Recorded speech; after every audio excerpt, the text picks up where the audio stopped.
ar. Sou Marli Silva, do canal Coexistindo Espiritualizando, e vamos continuando na nossa leitura de Espumas Flutuantes, de Castro Alves, e espero que você goste dessa leitura de hoje. Nós vamos ler um poema que eu já li quando fiz falei brevemente sobre ele, sobre a sua biografia. Eu acho que li esse poema, mas ele é um poema tão encantador que a gente sempre procura lê-lo novamente. Então, este poema se chama Adormecida. Então, como nós ficamos de ler até o final, Espumas Flutuantes, porque foi o primeiro e único livro publicado enquanto ele estava vivo.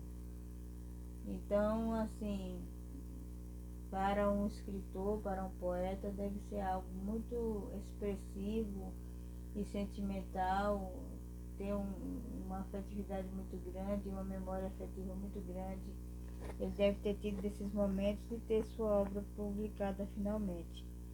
Uma das suas obras. Depois tiveram outras publicadas, mas ele já não estava mais vivo e chegou aqui neste mundo entre nós, ele já havia desencarnado. Então vamos lá, Adormecida, de Castro Alves. Uma noite eu me lembro, ela dormia numa rede encostada molemente, quase aberto o roupão sob solto o cabelo, e o pé descalço do tapete rente.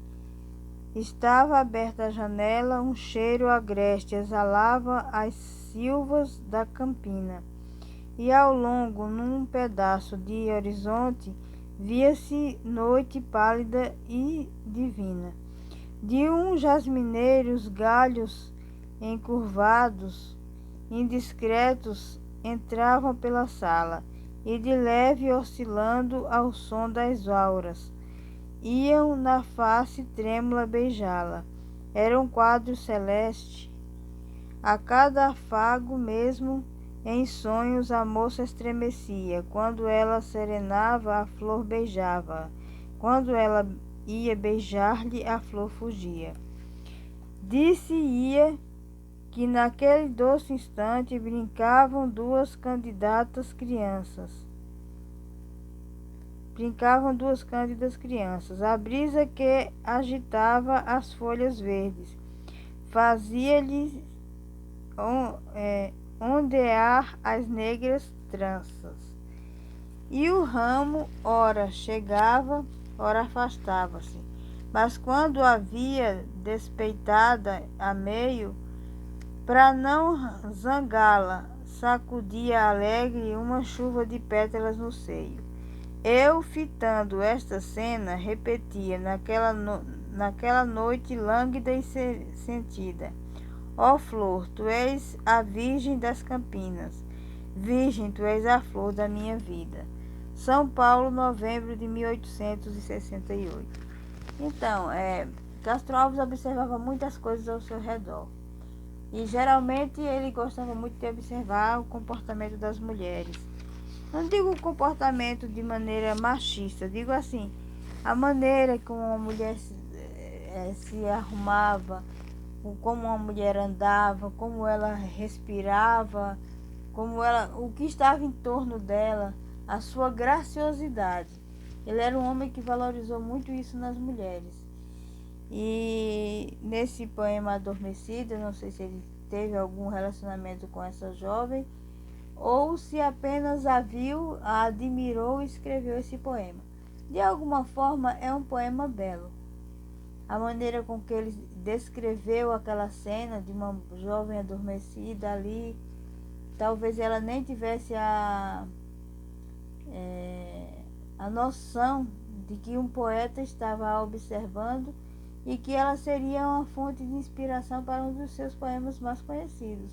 Esse poema é um dos poemas que eu, logo no início, quando eu conheci Castro Alves, eu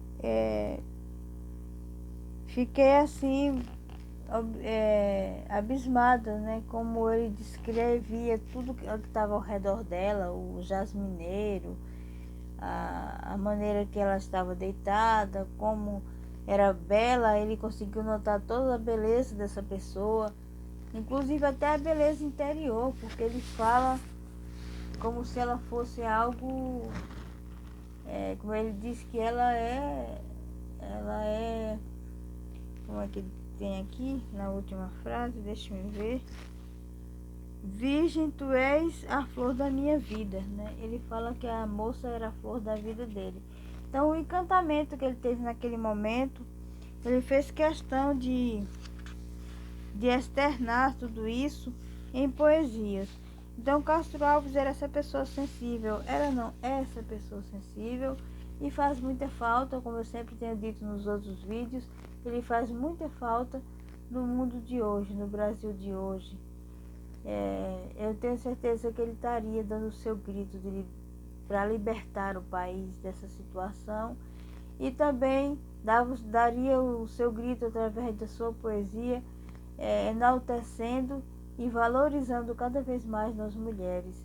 Isso é fundamental para um artista, para um poeta, para um cantor, para um compositor, né? Eu digo artista, estou falando de artista plástico. A maneira como você vê aquela pessoa e que você retrata aquela pessoa. Então, assim, parece até que ele estava como se ele estivesse desenhando, ele estava prestando atenção em todos os detalhes que essa moça deixou nele, esse encantamento. Então, assim, para quem não conhece a poesia de Castro Alves, eu aconselho que estude um pouco sobre a poesia dele, leia seus livros, porque é um português ainda muito ligado ao português de Portugal. Tem frases e coisas em latim, desculpe. Tem frases em francês, em inglês, algumas dedicatórias, algumas coisas que só você lendo todo o livro, como a gente está acompanhando aqui, está lendo, é que vai entendendo um pouco da alma e do objetivo que ele tinha, o que ele realmente queria dizer, o que importava para ele e para o Brasil naquela época, que são quase os mesmos valores que nós buscamos ter na nossa sociedade hoje.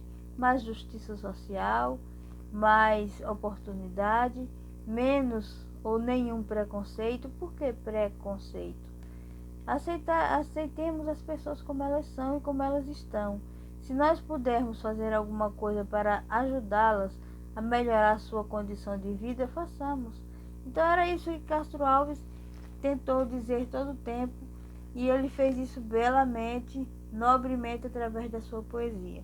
Essa outra poesia que ele escreveu aqui é Jesuítas.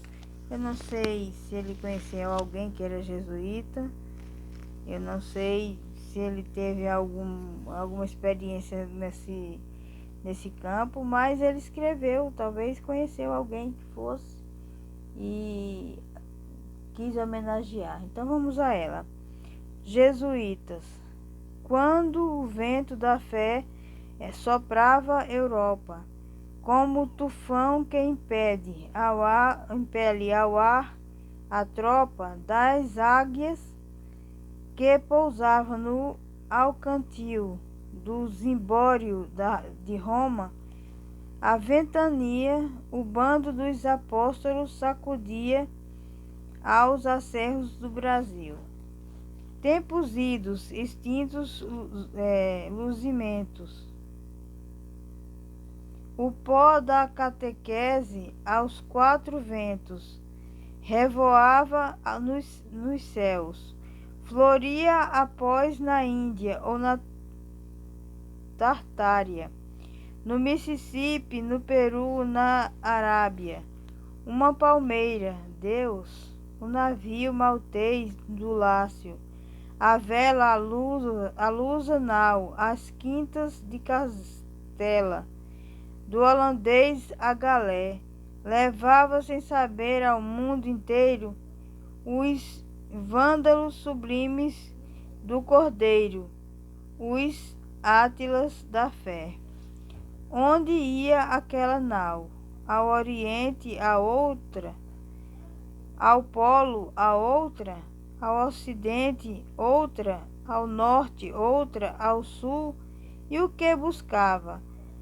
A foca além do polo, o âmbar, o cravo no indiano solo, mulheres em Istambul, ouro na Austrália, pedras em Mysora. Mentira, respondia em voz canora. O filho de Jesus, pescadores, nós vamos no mar fundo pescar almas para o Cristo em todo o mundo, com um anzol, a cruz. Homens de ferro, mal na vaga fria, Colombo ou Gama. Um trilho descobria, do mar nos escarcéus, um padre atravessava os equadores, dizendo: gênios sois os batedores da matilha de Deus. Depois as solidões surpresas viam esses homens inermes que surgiam pela primeira vez. E a onça, recuando, esgueirava, julgando o crucifixo.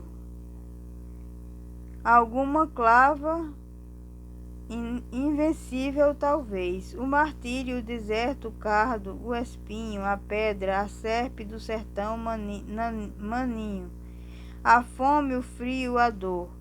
Os insetos, os rios, as lianas, chuvas, miasmas, setas e savanas, horror e mais horror. Nada turbava aquelas frontes calmas, nada curvava aquelas grandes almas, voltadas para a amplidão.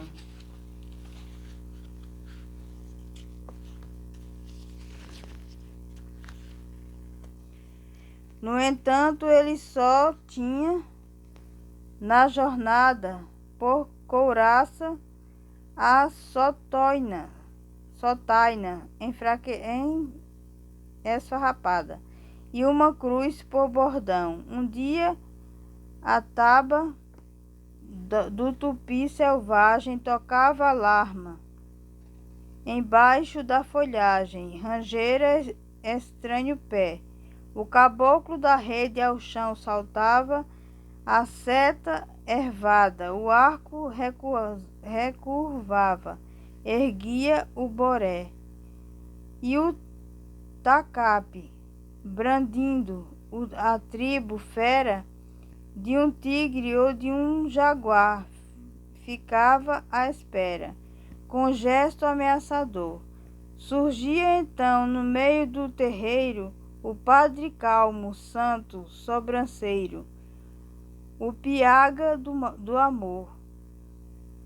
Quantas vezes então sobre a fogueira, aos estalos sombrios da madeira, entre o fumo e a luz, a voz do mártir murmurava ungida: irmãos, eu vim trazer-vos minha vida, vim trazer-vos Jesus. Grandes homens, apóstolos heróicos, eles diziam mais do que os estoicos: dor, tu és um prazer, grelha, és um leito brasa, és uma gema, cravo, és um cedro, chama, um dilema, ó morte, és o viver. Outras vezes, no eterno itinerário, o sol que viram um dia no Calvário, do Cristo à Santa Cruz, enfiava de vir achar nos Andes a mesma cruz, abrindo os braços grandes aos índios rubros nus. Eram eles que o verbo do Messias pregavam desde o vale às serranias, do polo ao Equador. E o Niágara ia contar aos mares, e o Chimborazo arremessava aos ares o nome do Senhor. São Paulo, 1868. Ambos acho que foram feitos no mesmo ano. Só que esse último poema, os jesuítas, eles não dizem que mês que foi feito. Ele só diz que foi feito aqui, que foi feito em São Paulo, em 1868. Então ele já estava vivendo em São Paulo e continuava com a sua luta incessante para a melhoria da situação que ele não concordava. E o que eu tenho a dizer de Castro Alves de novo? Repetidas vezes, eu vou sempre estar me repetindo. Vou estar sempre dizendo aquilo que eu digo desde o início. Castro Alves foi e é um espírito de uma evolução muito grande. Esteve aqui conosco, trouxe sua mensagem, viu as injustiças, não se calou diante delas, sofreu um atentado, perdeu um pé e escreveu um único livro em vida, deixou outros escritos que foram publicados pós-morte. São livros importantíssimos para a nossa literatura. Castro Alves assim é um dos pilares, dos grandes poetas. Quantos poetas não se inspiraram em Castro Alves? E ele, sempre que pode, ele deixava claro que era fã de Álvares de Azevedo. Então, assim, é muito interessante a vida de Castro Alves, porque as suas referências, claro, ele chegou a ler Byron, acredito, porque ele fez referências ao mesmo. Chegou a ler Victor Hugo, ele também fez referência ao mesmo, mas ele tinha, explicitamente ele dizia isso, que ele tinha uma admiração pela maneira de escrever de Álvares de Azevedo, que foi um poeta autodestrutivo também. No caso de Castro Alves, não foi só pela questão de querer se autodestruir. Ele tinha uma causa, ele tinha uma luta e ele fazia jus a isso. Ele lutava por igualdade social, pelos direitos civis, pelo fim da escravidão, por um Brasil liberto totalmente de Portugal, que tivesse a sua própria cultura, desenvolvesse esta cultura. Então, para isso, qual era a arma que ele tinha? A poesia, a sua participação nesses movimentos que já haviam na época para o Brasil ser livre totalmente, e ele participou de todos eles. Então, a única coisa que eu tenho que dizer hoje para Castro Alves é namastê, né? Muito obrigada por tudo que você fez e faz, que a pessoa sai do corpo físico, segundo Allan Kardec, mas a pessoa só como trocar de roupa. O próprio Allan Kardec diz uma frase que eu acho interessante. Ele diz que todo dia nós morremos e todo dia ao amanhecer nós voltamos à vida, porque morrer é como dormir. É aquela coisa. Então ele fala isso, que todas as vezes, todas as noites, quando vamos dormir, nós morremos. Ao amanhecer, Deus nos dá nova luz, nós acordamos. Aqueles que precisam acordar. Tem outros que vai dormir e não acordam mais. Então, são curiosidades interessantes que a gente vai aprendendo essas bagagens, e vai colecionando essas informações e transformando isso em bagagem pelo nosso caminho, para a nossa própria evolução. Então, conhecer espíritos como Castro Alves e tantos outros, poetas, pessoas que se interessavam pelo nosso país, é de suma importância, sobretudo nesse momento de banalidade, que as pessoas estão banalizando tudo nesse país. E nós temos que ter a nossa voz firme e forte contra essa destruição, né, da beleza que o Brasil sempre representou, de um povo pacífico, mas que de um tempo para cá a coisa parece que está meio que desandando.